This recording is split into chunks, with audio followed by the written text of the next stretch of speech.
Indonesia kembali dipertemukan dengan hari bersejarah. Hari di mana kemerdekaan dahulu kala berhasil direbut dari para penjajah.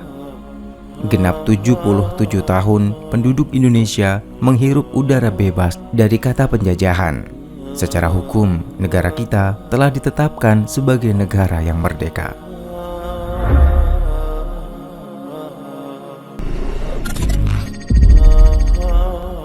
Bicara soal merdeka, secara personal tentu kita semua ingin merdeka dan merasa bebas, nyaman, dan bahagia dalam menjalani hidup. Kita juga tidak ingin terkekang, terbatasi, dan tidak bebas dalam menjalani kehidupan atau ada sesuatu yang memperbudak kita. Bagi seorang muslim, kemerdekaan dan kebahagiaan sejati adalah menjadi hamba Allah sepenuhnya dan merasa bahagia dengan menunaikan hak Allah dalam tauhid, merasa bahagia melaksanakan perintah Allah dan menjauhi larangannya, merasa bahagia berakhlak mulia, membantu sesama, serta memudahkan urusan orang lain. Syekh Muhammad bin Shalih Al-Utsaimin rahimahullah menjelaskan mengenai kemerdekaan yang hakiki.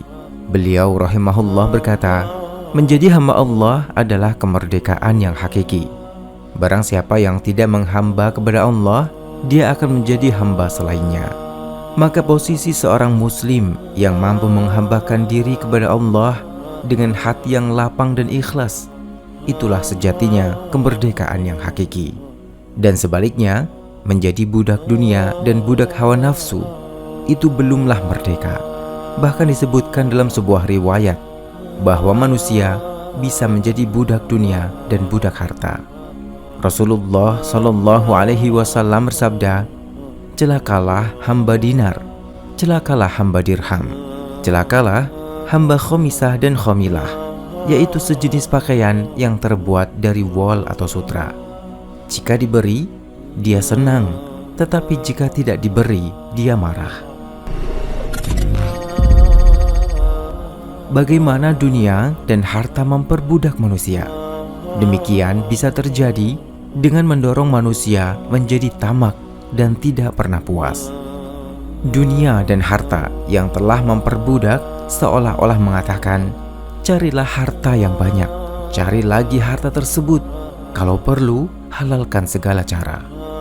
Kita pun melakukan semua perintah harta dan dunia tersebut, seolah-olah harta dan dunia memperbudak kita dan kita ikuti semua perintahnya. Ada kalanya ketamakan atas dunia karena kita juga diperbudak oleh hawa nafsu kita.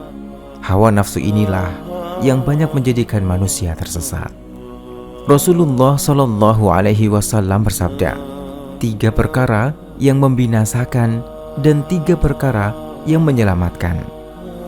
Adapun 3 perkara yang membinasakan adalah: pertama, kebakhilan dan kerakusan yang ditaati. Kedua, hawa nafsu yang diikuti. Dan ketiga, seseorang yang membanggakan diri sendiri. Sedangkan 3 perkara yang menyelamatkan adalah: pertama, takut kepada Allah di waktu sendirian dan dilihat orang banyak. Kedua, sederhana di waktu kekurangan dan kecukupan. Dan ketiga, berkata atau berbuat adil di waktu marah dan ridho. Sungguh beruntung dan patut bersyukur yaitu kaum muslimin yang terjauhkan dari rasa rakus terhadap dunia, ketika dia mampu sepenuhnya menghambakan diri hanya kepada penciptanya.